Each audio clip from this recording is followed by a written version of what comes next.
Israeli M14 in IDF Sniper Rifle. How well this rifle shoots? Let's check.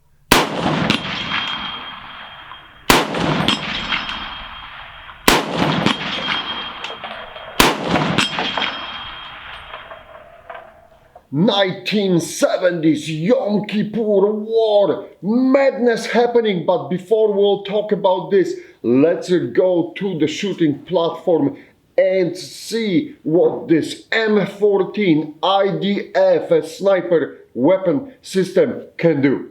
Israeli Mossad on a mission in some narco country. El Presidente, corrupted El Presidente, surrounded by Las Securitas with the El Nino on the right side. So a lot of targets to eliminate. That's a 305 yards distance. Ula, are we ready? Yes. All right. Well, I hear that. Oh, okay.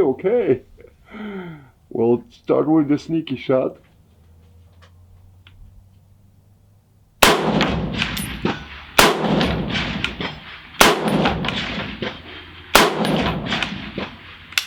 And just like that, look at that, guys. The speed and the power of elimination. The whole El Presidente and his entourage was erased from the face of the earth by the IDF M14 Sniper. Beautiful performance on this stage. Ula, I spotted on the field, more to the right, skinny target, Somali skinny target, Somali skinny pirate target on the right side. Do you think we can set up camera for it? Yes. All right. Let me know when you are ready. I'm ready. All right. She's ready. This is a skinny target. Let's put him out of the misery. Little bit on the right side. I drifted a little bit. There is some light breeze coming and going on that field, so we gotta be careful for it. Careful with that today, and watch out for it. Ula, we'll go to the know your limits, okay? Okay. Know your limits. I'm going just to use the BDC on the turrets because they are calibrated for the M118LR, and we'll see. These gongs are at 365 yards, so it's not really 300, but 300. This is set up for the meters, so 350 meters. That should be close enough. That should be close enough. The way how I zero it. So we'll see. We'll see what's going to happen. All ready? Let's go. All right. Was a little bit on the right side. I don't see much of that wind now. Let me see how we place on the gong. Okay, and I'm more on like 1-ish, 2 o'clock, so I'm a little bit high. Let me adjust for it. Oh, I overshot it on the right side. I seen it. That's it. I screw up on the know your limits, but that's fine. That's how it is happening. So I gotta watch out. I seen the hit, the miss. Hey, it is what it is. On the know your limits. Two gong hits, a little bit disappointing. That's completely on me, guys. Ola will switch to the 400 with change yards, that small target, okay? Okay. And for this, I'm adjusting my turret, and let's see what's going to happen. Let me know when you are ready. I'm ready. Oh, she's ready. All right. I'm a little bit lower.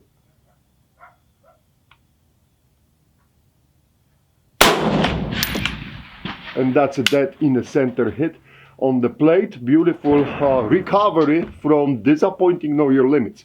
All up 450 yards. We have a commander's bunker. And we gotta kill the El Chapo. Okay, he's hiding. So we are back to the narcos. He's hiding in that bunker. So I'm going to again adjust the scope, and as soon as all are ready, we're going to try to eliminate that target. Let's go. Alright, she's ready.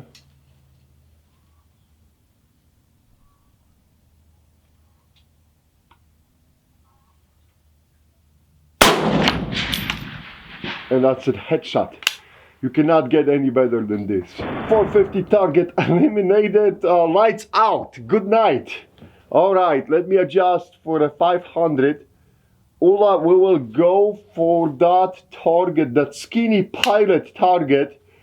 Skinny pirate target number 2, okay? Okay. Alright, let me know when you got him. He ran away past 500 yards because he's a good runner, right? Yeah, let's go. You better get him. Alright, let me see.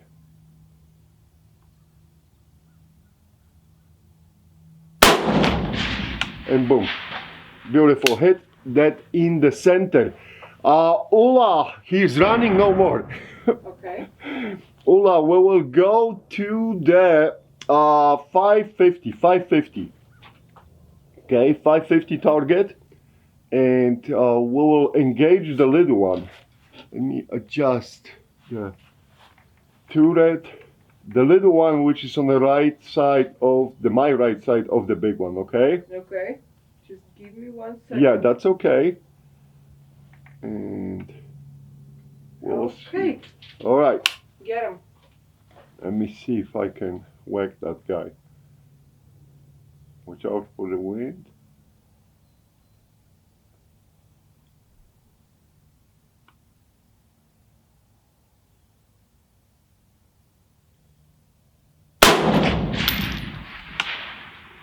Nothing. Any 12 feedback? o'clock. Huh? Overshot. 1 o'clock? 12. 12 o'clock. Oh, so I overshot it. Mm. Oh, I'm a little bit too high.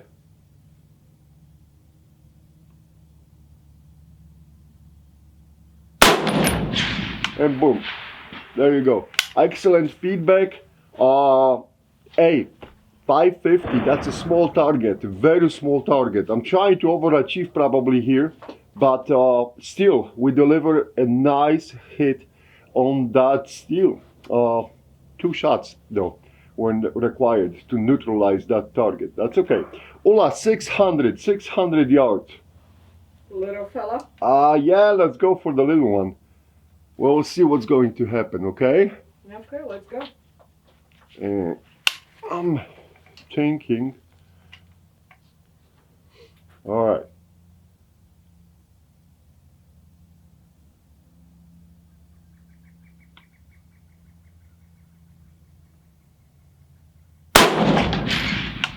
Boom. That's a hit. I cannot really see where I got him. Neck. In the, oh, nice, beautiful hit. Lights out too. 600 yards is a history. All right, let's go to 650. Ula, 650 yards. I will, let's start with the little guy, okay? Okay, El Nino number whatever, 3. And we'll see if we can take that one out. The wind is picking up a little bit. Let me see it, okay? You ready? Let's go.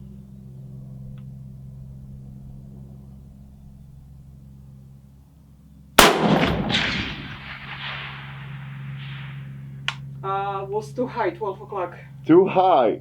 Okay, you know what? I can do better job. Lower the sights.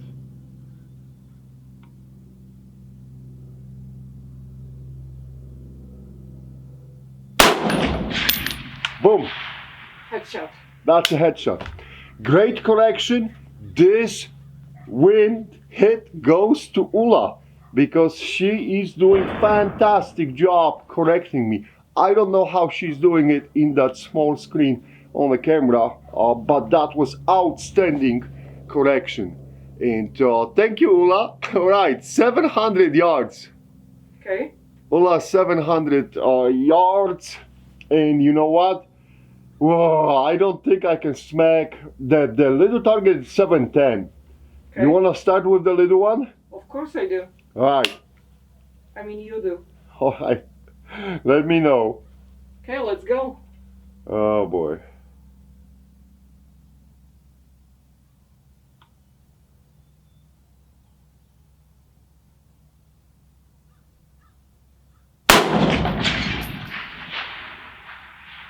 Was too high, 1 o'clock. 11, sorry. Too high. I lowered my sights already. I was expecting that. Alright, one more try. 710 yards.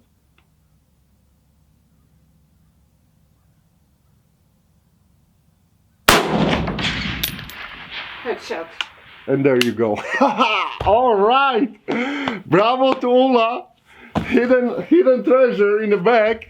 Outstanding correction for the shots which the Mr. Rapp screw up, but recovery was absolutely outstanding on those second chance attempts. And hey, we will go back to the studio to discuss those results more in detail. Would you like to do the group? It's 700. No. Let's try 700 group. Let's try. Let me put more rounds to the mag. Okay. Couple more rounds. And let's try group at the 700. Okay? Okay, Let me know when you're ready. I'm ready. This is going to be fun. I like challenges. 710 yards.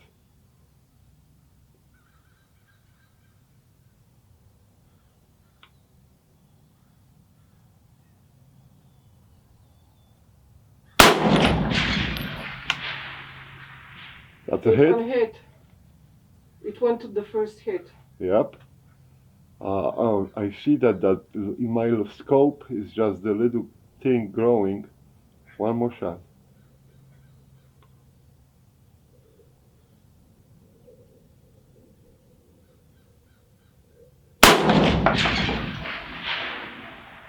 It went to the left arm.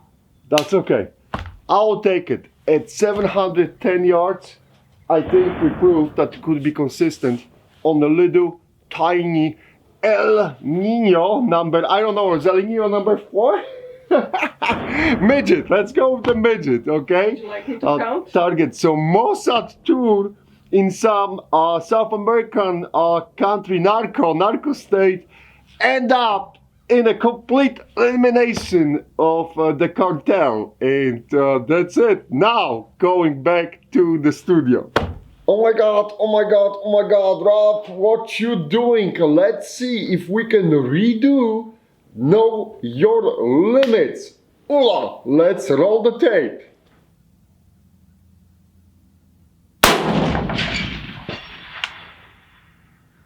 Eight o'clock. I see it. Yep.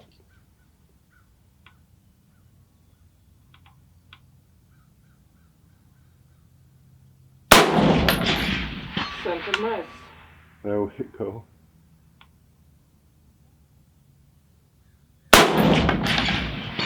Eight o'clock again. That was, gotta do better job holding up.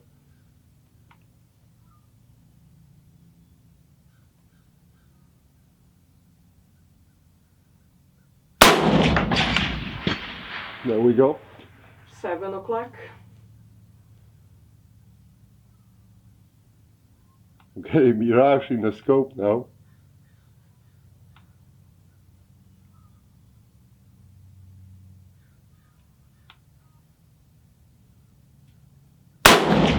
And Too low. I was holding low, so I thought I'll rise up a little bit. That's fine. But 405, much better score than the lame 105. There you go, guys. Okay, I gotta be perfectly honest with you. I did not do the justice to this rifle. This is one of my most accurate M14 style rifles. This IDF example absolutely shoots the lights out. The things to consider: the scope BDC, that Nimrod scope, is calibrated in meters. So when you're engaging the targets which are in the yards, I wanted to shoot lower, and sometimes I wasn't. I think you can get away with it to basically 450-ish distance in yards, but then you start shooting higher because of the way how the conversion works like it. And I kept that on the back of my mind, and I was trying to aim lower, but those shots, I think like at the 550 or 6 and so on were going higher, and this was just not enough, right? Especially I know, guys, it's hard to see it on the video, but when I'm engaging those little tiny small targets, it is getting challenging, and the room for error is extremely small. Now, that being said, you could see what happened at the 710 yards when I returned back to that target, and I put 2 more shots after that one hit. And you see the one shot went directly to the previous shot, and the third shot was deflected by the wind. And guys, past, I would say 450, 400 even with the 308, even 175 grain bullets. You have to remember about the wind, and the wind plays a huge role on the range when shooting a 308. And you can see with, I think we have a footage, like you can see the bullet was like curving, which is absolutely insane. But yeah, you better be good. That's why I like 308. You can train yourself on the wind very well with the 308 caliber, and it's cost effective too, right? The rounds are not as expensive as for those some modern calibers. But enough of digressing to some digressing to some other topics. Let's talk about the M14 IDF sniper weapon system. So what happened was during the Yom Kippur War, and we're talking about the 1973, so it was a crazy time, right? Crazy war in the Middle East. The US decided to supply the Israel with the weapons, and that was done to counterbalance the Soviets, what the Soviets were doing on the other side of the war spectrum.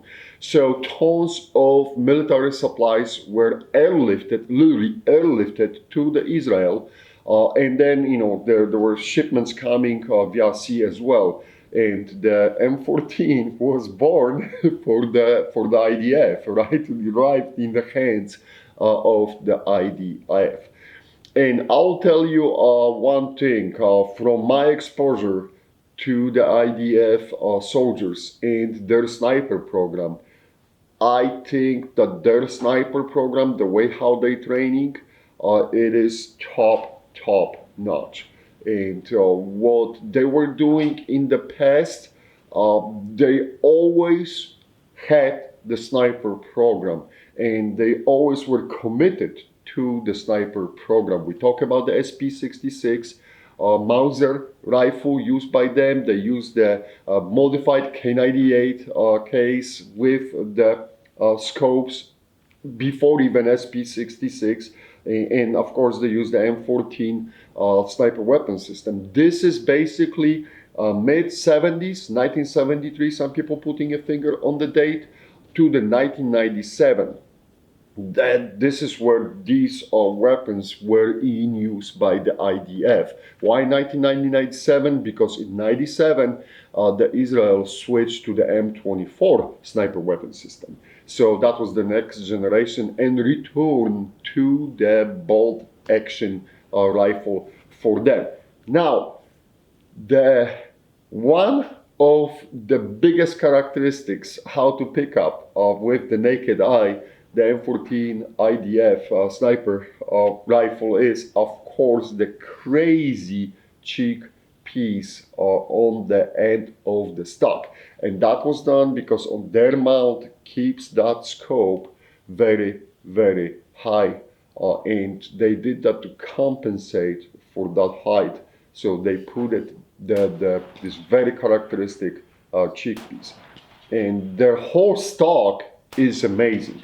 I will tell you right away, this is more comfortable stock than the Macmillan stock, which we know from the M20, XM25, right? So this was the better stock ergonomics wise in my eyes than the Macmillan stock. The Macmillan stock is outstanding stock, but what the Israelis did here is weird, but it works and it delivers the results.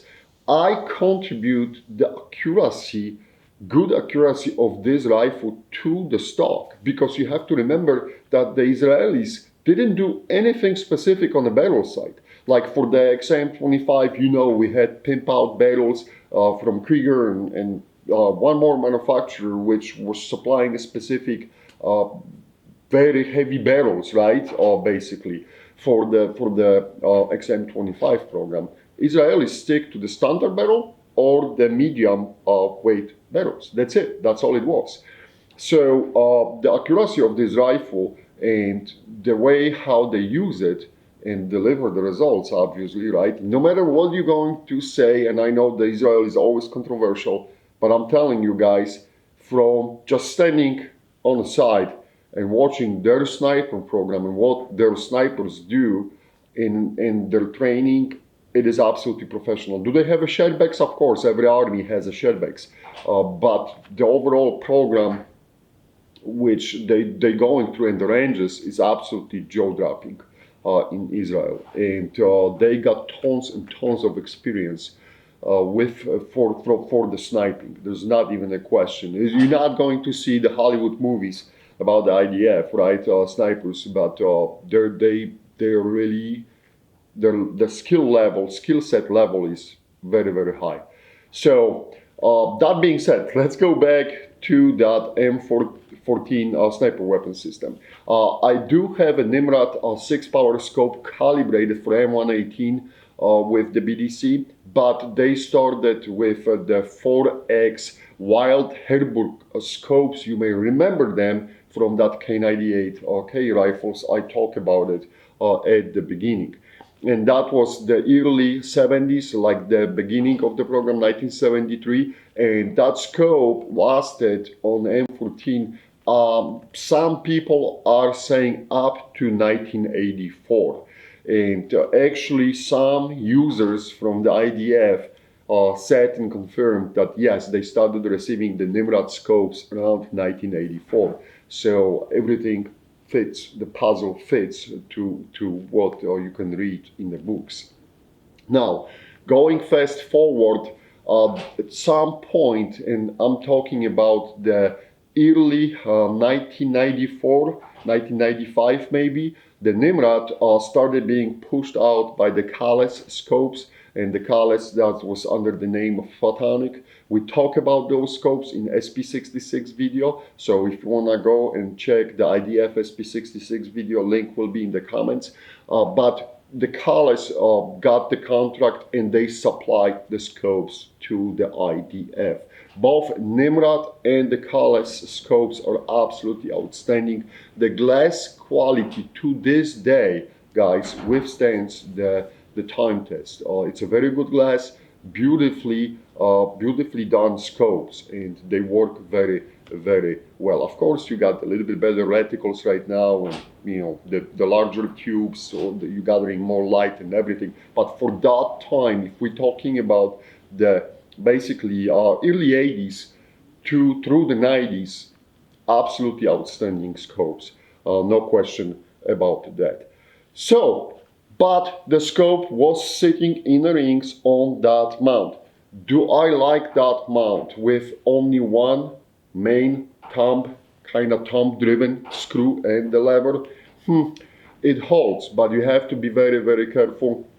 I had to put the blue Loctite on the threads to prevent that screw from unscrewing, and it has like a little push button, and it's like a little ratchet mechanism which is supposed to prevent that screw from unscrewing. But I don't know, maybe because it was worn out at some point or whatever, that mechanism, locking mechanism, preventing the screw from unscrewing doesn't work anymore as well as it was maybe when it was new. But I used the blue Loctite, and that helped, and that prevent everything from unscrewing, and you could see the results, right? The rifle shoots. Definitely, it could do the job it was asked to do. As far as the receiver, guys, the receiver, you're not going to have original receiver from the Israel. The parts kits which were coming to United States, and I think the last sets of the parts kits were imported by Springfield Armory, and then they released like a US version of the M14 Sniper Weapon System from IDF. The parts kits which were coming, they had some of them, they had cut stops from the receiver, but because of our import laws, it's impossible to get to preserve the original receivers. So, full auto receiver, that's one thing. They were never used as a full auto, but it has that capability of being full auto. So that was a no-go right off the gates from the US government. But all parts were marked by, all other parts were marked by the IDF with the Hebrew markings. I say majority of the parts were marked. There are some components, sometimes you see on those parts kits, it's a legitimate parts kit, but it wasn't marked. So, someone missed a mark on the trigger guard or something like this. That happened, but like you see the pictures on the bolt, whatever, the muzzle flash device and things like this, they were marked. The Israelis really did a good job marking almost everything on the rifle, and I did the job recovering as many marked parts as I could. And this is the rifle, and you can see the results.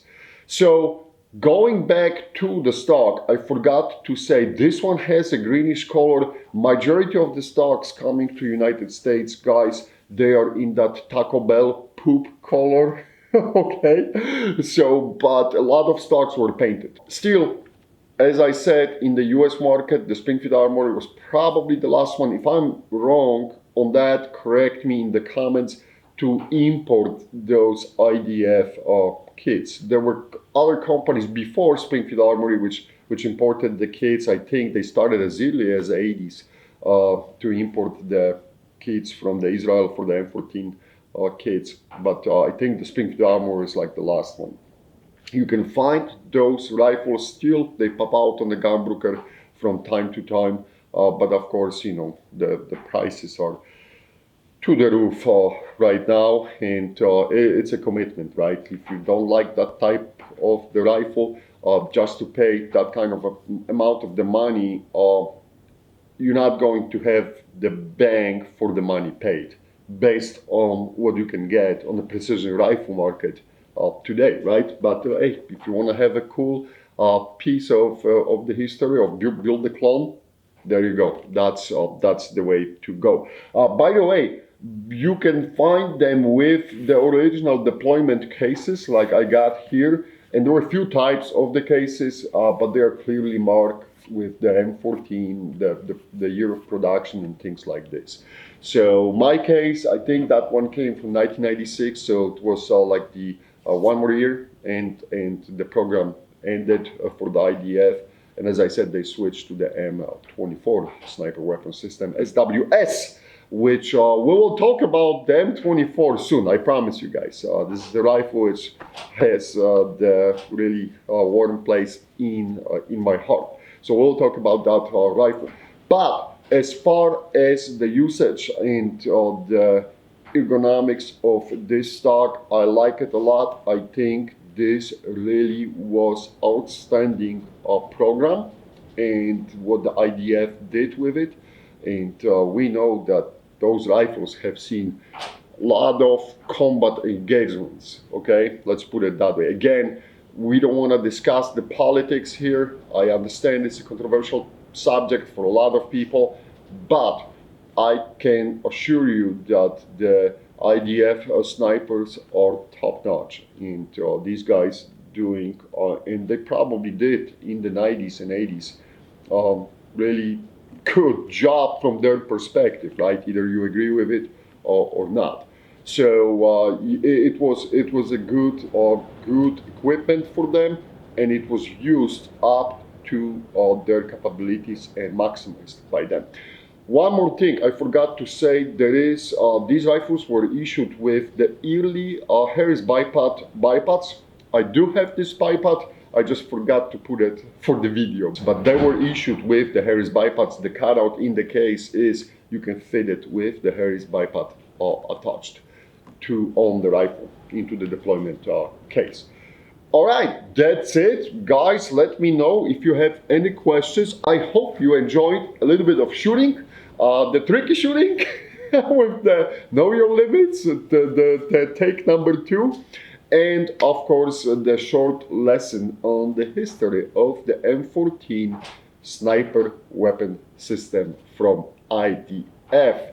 Big thanks to our Patreons. Guys, I cannot say enough. Big thank you really for putting the money to help to ease the pain with making those videos. Also, if you want to buy the Vintage Rifle Shooters Club t-shirts, the link will be in the comments. That the t-shirts help to offset the cost of making the videos too. So that's awesome. As you know, we are completely demonetized by the YouTube. So it is what it is. All right, I'm zipping. That's it. See you in the next video. Bye.